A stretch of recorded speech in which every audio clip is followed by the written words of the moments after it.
Eternal. तुम्हें इसके लिए साधना करनी पड़ेगी। तुम सबको, यहां जितने युवा बैठे हैं, यही तो भगत सिंह की यूएसपी है। हम में और उस व्यक्ति में क्या फर्क है? ये देश आजाद उन्हीं जैसे लोगों की वजह से हुआ, और आज परेशान है क्योंकि यहां के जो भगत सिंह है उनको सेक्स परेशान कर रहा है।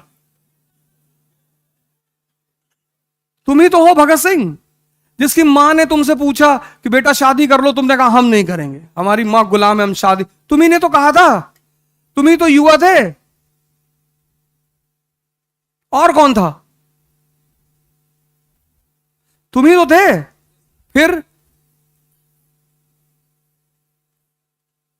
तुम ही थे जिसका 4 kg वेट बढ़ गया था मरने से पहले। तुम ही थे जिसने कहा था कि 15 पेज बचा उसको पढ़ लेने दो, और आज तुम कह रहे हो कि सेक्स परेशान कर रहा है। इसलिए ये देश परेशान हो रहा है, क्योंकि यहां का युवा वो भटक गया, उसको रास्ता नहीं मिल पा रहा है। उस क्यों भटका? उसने जीवनियां पढ़नी छोड़ दी, उसने ऑटोबायोग्राफियां पढ़नी छोड़ दी। वो एक मेरे मित्र हैं, उनके भाई भतीजे राजेंद्र नगर में रहते थे, अब तो वापस घर चले गए। तो उन्होंने मुझसे कहा कि अवध यार जरा उसको पैसा दे दो कुछ। हम पैसा लगा नहीं पाए, कुछ दे दो। तो हम उनके कमरे पे गए पैसा देने के लिए, तो वो कुछ हल्दी और शहद वहद लगाया हुआ था चेहरे पे। तो हमने पूछा कि ये क्या है? कहा भैया चाचा वो हल्दी लगाए हैं, शहद लगाए हैं ना। क्यों? कहा कि इससे चमक आती है।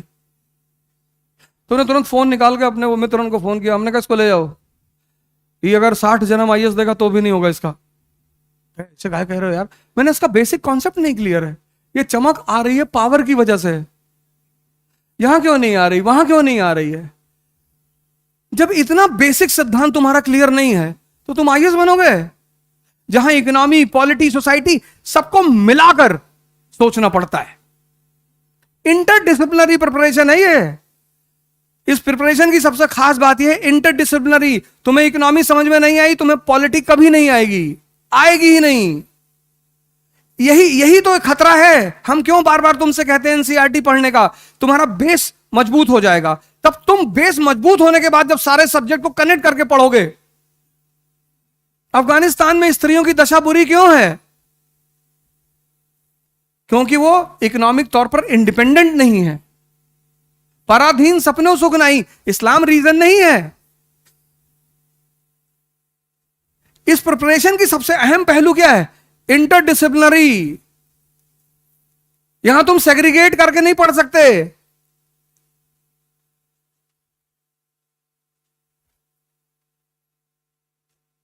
और आज तुम ये बात कह रहे हो। तो मैंने कहा मैं पहले तो तुमको पैसा नहीं दूंगा। मैंने अपने मित्र से कहा मैं इनको पैसा नहीं दूंगा और ये आईएएस कभी नहीं बनेगा। शंकर जी कौन सा फेस पैक लगाए हुए? ताकत है, ताकत। स्त्री लक्ष्मी की तरह है, वो विष्णु का ही वर्ण करेगी। तुम कहानियां पढ़ के कुछ सीखे ही नहीं। तुम उसके सामने अच्छा बनने की कोशिश करते हो कि मैं सिगरेट नहीं पीता। पियो, कौन मना किया तुमको? जहर भी पीना चाहिए।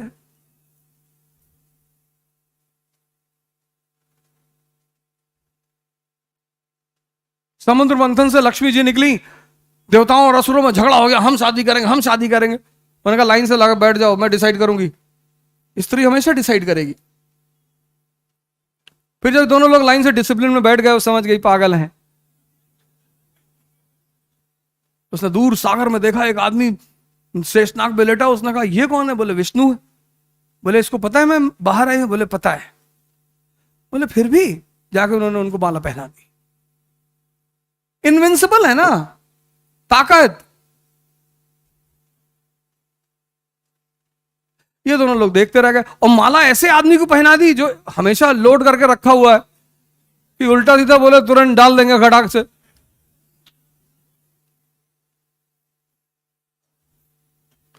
तो तुम सेक्स से इसलिए परेशान हो क्योंकि तुम्हारा मन बहुत कमजोर है।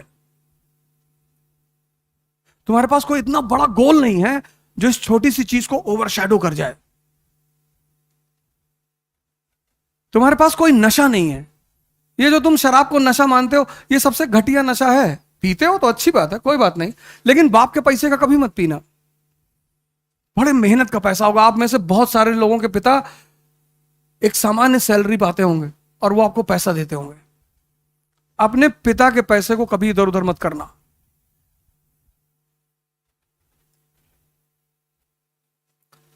हम भी तो मिडिल क्लास से है ना। हमारे पिताजी पोस्ट ऑफिस में थे। हमारे यहां कोई बालू का ठेका थोड़ी था। हमारा है, हमारे पिताजी का नहीं था।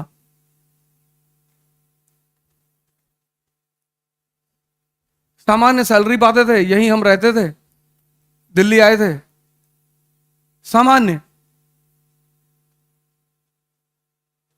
अय्याशी मस्ती लग्जरी अपने पैसे पर, ना तो पिता के पैसे पर और ना लोन पे। दोनों बातें सर बहुत अच्छा बताएंगे। लोन पे कोरोना आया, बड़े लोग हिल गए अंदर से। कोरोना में ही मेरा झगड़ा हुआ, जहां मैं पिछले इंस्टीट्यूट में पढ़ाता था, तो उनको लगा कोरोना चल रहा है, कहीं से पैसा आ नहीं रहा है, इस वक्त टीचरों को धमका लो। तो उनको लगा कि यार बोलो, और हमने कुछ नहीं कहा, हमने सिर्फ छोटी मोटी दो चार बातें की, वो बुरा मान गए। 5-6 हजार करोड़ के मालिक, kick you out from here. Kick? अरे कैसी बातें कर रहे हो सर।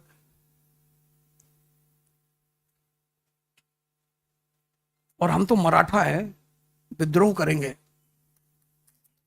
हमें तुम दबाओगे? हमें प्यार से बुला लो, बोलो। अभी एक साहब हमसे पूछे, यहीं पे मेरे दोस्त है, कहीं इनकी ये जो है कितना पैसा दिए सब तुमको, सेमिनार करने आया मुखर्जी नगर। हमने कहा 20 लाख एडवांस आ गया था। हम समझ रहे थे, नरेंद्र बैठे हुए।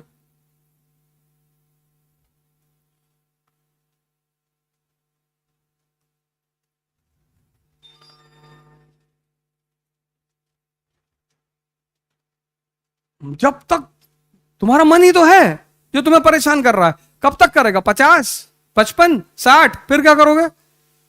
मैंने हिंदुस्तान की एक ऐसी शख्सियत को देखा जिसके मतलब उसके पास भी अच्छा पैसा था, 5-10 हजार करोड़ रुपया था, और पूरी बॉडी में, जब मैं उनसे मिलने गया था ना, पूरी बॉडी में आईवी कैनुला लगी हुई थी, पूरी बॉडी में, और उनकी आंख से आंसू गिर रहे थे।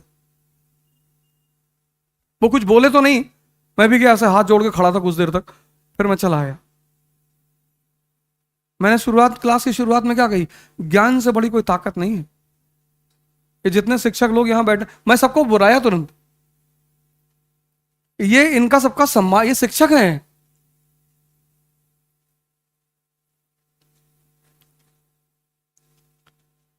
सब अपने आप में क्रांति हैं, ये सब मामूली लोग नहीं हैं।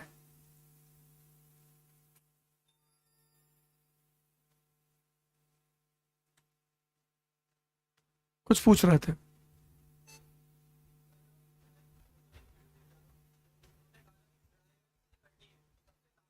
So, as per the program scheduled by Siddharth IS, मैं लखनऊ से आ रहा था, मैंने कहा यही बना दो वीडियो।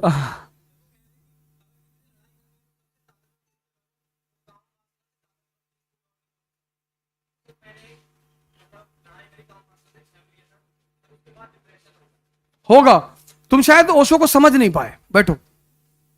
लड़ाई हमेशा उससे की जाती है जो है, सुनना जो मैं तुमसे कह रहा हूं, लड़ाई हमेशा उससे की जाती है। तुमने पहली बात तो यह मान लिया कि काम वासना एक ताकत है, निश्चित तौर पर है, लेकिन है कहां? जैसे अंधेरा, अगर तुम्हें अंधेरे को प्रूव करना हो, जैसे तुमने कहा साहब उस कमरे में अंधेरा है, मैंने कहा लेके आओ, ला पाओगे? लेकिन है अंधेरा। तो अंधेरा को दूर करने का तरीका क्या है? जहां भी अंधेरा है वहां लाइट जला दो, यही तरीका है ना। कितना भी घना अंधेरा हो, तुमने अगर छोटी सी लाइट जला दी, अंधेरा गायब। ऐसे काम वासना भी है, जब तुम्हारे ऊपर हावी हुई और तुम जाग गए। जागना मतलब तुम उस विचार को एंजॉय कर रहे हो, देख रहे हो,